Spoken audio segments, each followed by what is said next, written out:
الحمد لله رب العالمين والصلاة والسلام على رسوله الكريم وآله الطيبين الطاهرين. أما بعد فأعوذ بالله من الشيطان الرجيم. بسم الله الرحمن الرحيم. قال النبي صلى الله تعالى عليه وسلم: الصوم في الحر جهاد. حاضرین و سامعین، ہمارا بحث، ہمارا موضوع روزہ ہے، یعنی روزے کے مسائل پڑھنا ہے. تو رسول خدا صلی اللہ تعالیٰ علیہ وسلم اور یہ حدیث جو ہے ہمارے روزۃ الفردوس میں امیر کبیر سعید علی رمضانی نے نقل کی ہے. تو پیغمبر خدا فرماتا ہے کہ الصوم فی الحر جہاد. الصوم روزہ رکھنا فی الحر گرمی میں جہاد یعنی جس طرح اللہ تبارک و تعالیٰ کی راہ میں، اللہ تبارک و تعالیٰ کی راہ میں جہاد کرنا جتنی فضیلت رکھتے ہیں اتنی فضیلت روزے گرمی میں روزہ رکھنے کی فضیلت. اسی لیے مولا الموحدین علی ابن ابی طالب نے فرمایا کہ مجھے گرمی میں روزہ پسند ہے، سردی میں وضو کرنا، نماز پڑھنا پسند. مولا الموحدین علی ابن ابی طالب. فلسفہ روزہ، آج ہم نے فلسفہ روزے کو یہ سمجھا ہوا ہے کہ صبح سے لے کر شام تک خالی پیٹ بھوک اور پیاس برداشت کرنا یہی فلسفہ روزہ ہے.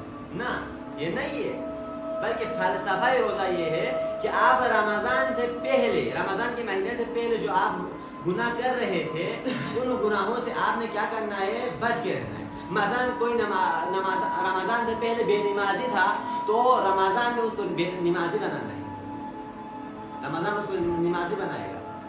رمضان سے پہلے جو گناہ کر رہے تھے، ہم کسی سے قطع تعلق کر بیٹھے ہو تو ان سے کیا کرنا ہے؟ قطع تعلق کو ختم کرنا ہے، محبت اور عاشقی کا پیغام دینا ہے. ہم سمجھتے ہیں نا کہ اگر ہم سے گناہ ہو جائے، مثلا ہم گناہ کرتے ہیں، سب کرتے ہیں کیونکہ بشری تقاضوں سے کوئی مبرہ نہیں ہے معصومین کے علاوہ.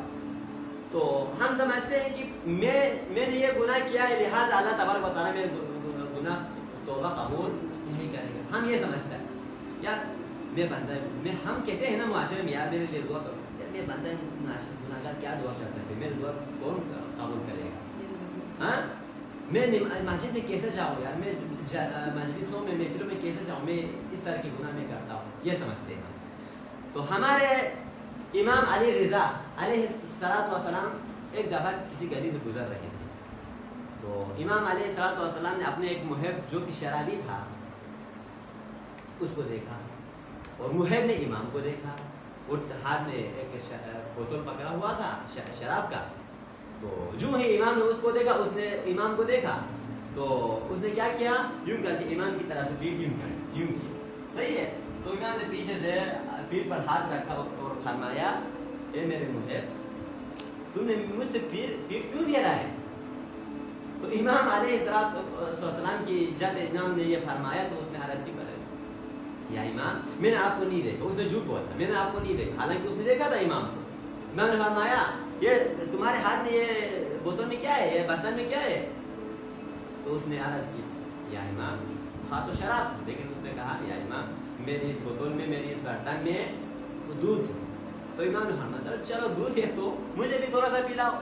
اس نے برتن سے جو ہی امام کو پلانے کے تھوڑا سا شراب ڈالا، وہ دودھ بن گیا. یعنی کہ یہ اس واقعے سے ہمیں یہ سبق ملتا ہے، جتنا بھی گناہ گار ہو اس کو چاہیے کہ وہ نماز کو نہ چھوڑے، اس کو چاہیے کہ اس کو اہل بیت کے دامن کو نہ چھوڑے. تو یہ بشری تقاضا ہو جاتا ہے بھائی، بشری تقاضا گناہ ہو جاتا ہے. پروردگار عالم جب ہم پیر کے دن گناہ کرتا ہے تو پروردگار عالم ہمارے بائیں صاحب پہ جو فرشتہ بیٹھا ہوا ہے اسے حکم دیتا ہے کہ تم اس کو پنسل سے لکھو. کس سے؟ پنسل سے لکھو. جب ہم پیر کے دن کوئی نیکی کرنے کے لیے نیت کرتے ہیں، کیا نہیں ہے، نیت کرتے ہیں، تو اللہ تبارک و تعالیٰ پنسل سے نہیں بلکہ اس کو پاکے پین سے لکھنا ہے، جو مٹ ہی نہ سکے اس سے لکھنا ہے. حالانکہ ہم نے ثواب کا کام کیا ہی نہیں، صرف ارادہ کیا. صحیح ہے. گناہ کیا تو اللہ تبارک و تعالیٰ فرماتے ہیں کہ پیر کے دن میں نے گناہ کیا تو اللہ تبارک و تعالیٰ فرماتے ہیں بائیں سر کی دریچے سے تم نے اس کو پاکے پین سے نہیں لکھنا ہے، اس کو پینسل سے لکھنا ہے۔ ہو سکتا ہے کہ میرے یہ بندہ جمعرات کے دن میرے پاس آئے، میرے درگاہ میں آئے، تو اللہ تبارک و تعالیٰ 70 ماہوں سے زیادہ ہمیں چاہتا ہے۔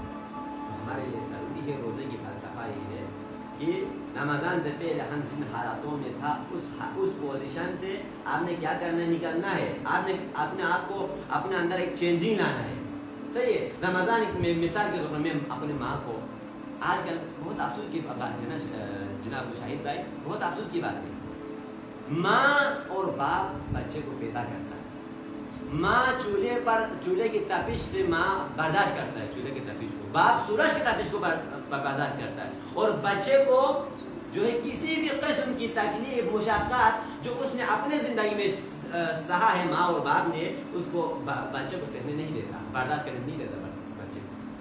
اور پھر اس کے بعد اسی ماں اور باپ کو ہم کیا کرتے ہیں، گالیوں میں بھی اسی ماں اور باپ کو لاتے ہیں، گالیوں میں بھی اسی بہن کو لاتے ہیں۔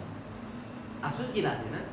تو رمضان سے پہلے میں اپنے باپ کو، گناہ کی بات ہے، افسوس کی بات ہے، رمضان سے پہلے مثال کے طور پر میں اپنے باپ اور اپنے ماں کو جواب دیتا، نظر انداز کرتا تھا ماں اور باپ کو۔ تو رمضان آ گیا ہے، لہٰذا چینجنگ کیا لانا ہے، ماں اور باپ کی خدمت کرنا۔ ہاں، ایک دفعہ ایک صحابی پیغمبر کے بارگاہ میں آیا اور درگاہ میں آیا اور حضور میں آیا اور فرمایا، پیغمبر میں نے اپنے والدین کی 20 سال، ماں کی 20 سال میں نے کیا کیا ہے، خدمت کیا ہے۔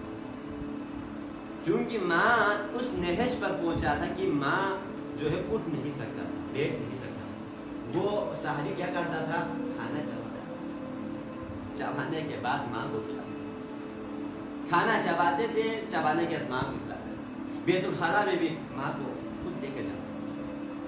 تو اس نے پیغمبر سے آ کر عرض کیا، پیغمبر میں نے 20 سال اپنے ماں کو کھانا چبا کر کھلایا ہے، ماں کو اتنی میں نے خدمت کی ہے، اتنی میں نے خدمت کیا ہے، گویا کہ میں معاشرے میں کوئی اسی طرح ماں کی خدمت نہیں کرتے۔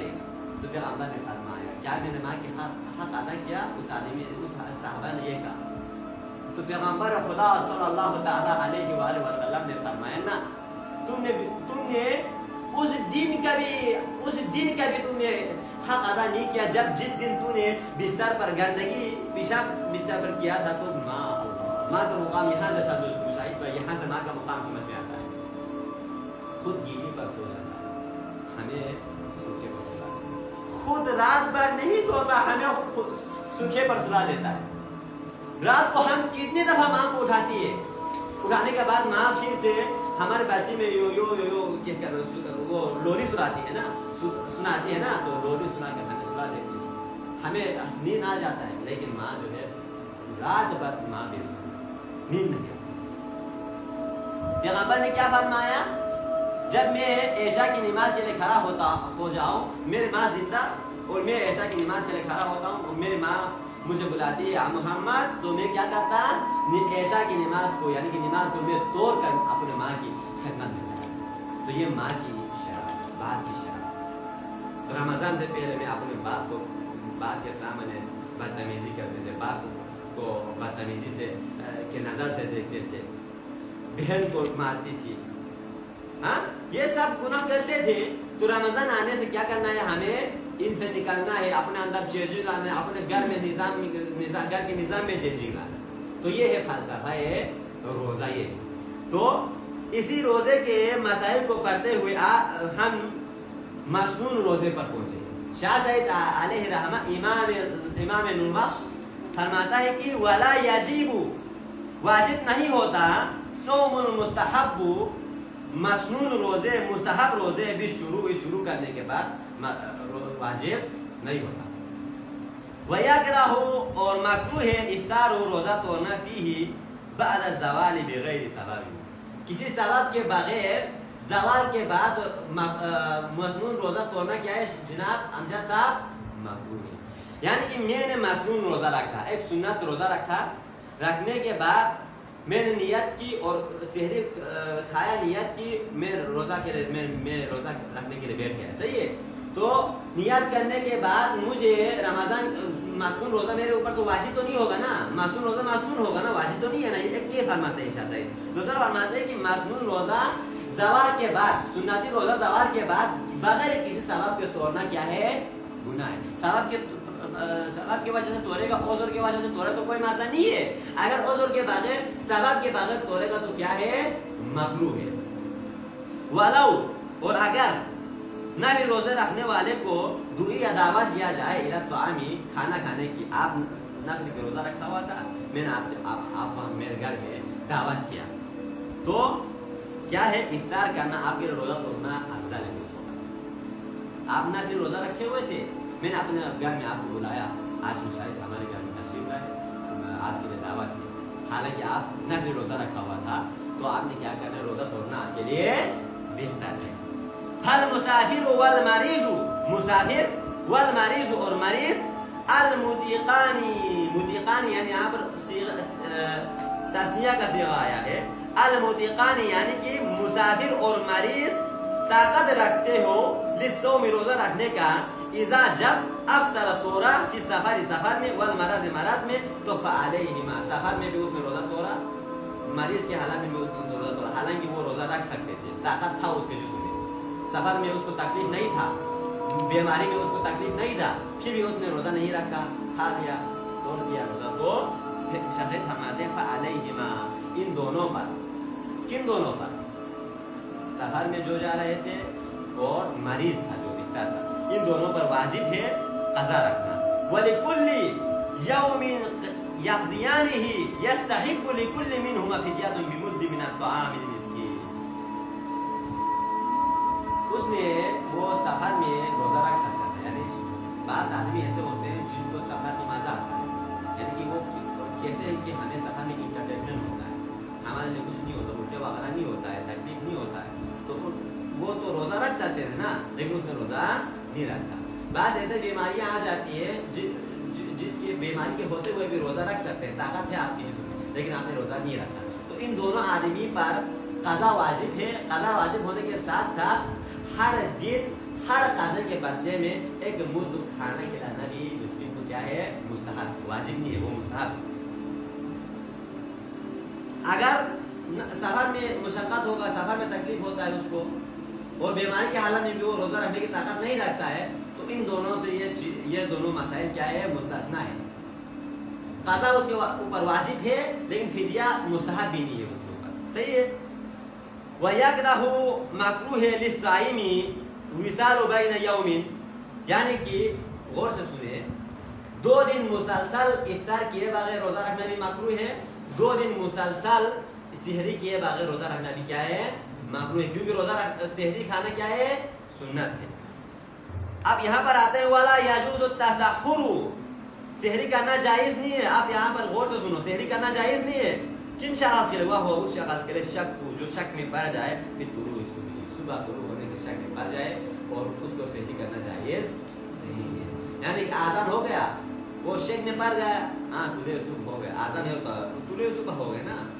تو یہاں پر شاہ سعید علیہ رحمہ ان لوگوں کو دعوت دے رہا ہے جو کہ 10 منٹ بعد روزہ کھولتے ہیں, کوئی اس سے پہلے روزہ کھولتے ہیں. تو شاہ سعید علیہ رحمہ فرماتا ہے کہ فقہ الرحمن یہ سنتی طریقہ کیا ہے, ان لوگوں کو دعوت دے رہے ہیں جو کہ آذان کے دینے کے بعد بھی 10 منٹ تک انتظار کرتا ہے, یا اس سے آذان ہم سے پہلے, میرا مطلب یہ ہم سے پہلے روزہ افطار کرنے والا اور ہم سے بعد میں روزہ افطار کرنے والوں کو شاہ صاحب یہاں پر سنتی طریقہ بتاتے ہیں کہ فرماتے ہیں کہ جو بلتستان جیسے علاقے ہیں, پہاڑوں سے ڈھکے ہوئے علاقے ہیں, تو وہاں پر کیا ہے, پہاڑ سے ڈھکے ہوئے علاقے ہیں, بادلوں سے ڈھکے ہوئے علاقے ہیں, تو وہاں پر تھوڑا سا دیر کرنا, افطار کے تھوڑا سا دیر کرنا کیا ہے, سنتی طریقہ. اور ہمارے جیسے کراچی جیسے علاقوں میں شاہ صاحب علیہ رحمہ فرماتا ہے کہ سورج غروب ہونے کے بعد آپ نے روزہ کھولنا ہے, یہ سنتی طریقہ ہے, صحیح ہے, یہ سنتی طریقہ ہے. تو ہمارے ہم سے بعد میں ہونے والے کہتے ہیں سنما عدیم و سیام و ادالے, تم لوگ روزے کو جو ہے لیل رات تک پورا کرو. تو بھائی ہم بھی رات تک پورا کر رہے ہیں نا, ہاں سورج غروب ہوگا, آذان دیں گے تو آغاز رات ہوگا نا, آغاز لیل ہوگا, تو ہم بھی کیا کر رہے ہیں رات میں ہی روزہ ضرور رکھیں. تو پاک پروردگار عالم ہم سب کو ان مسائل کو سننے اور ان مسائل پر عمل کرنے کی توفیق عطا فرمائے. پاک پروردگار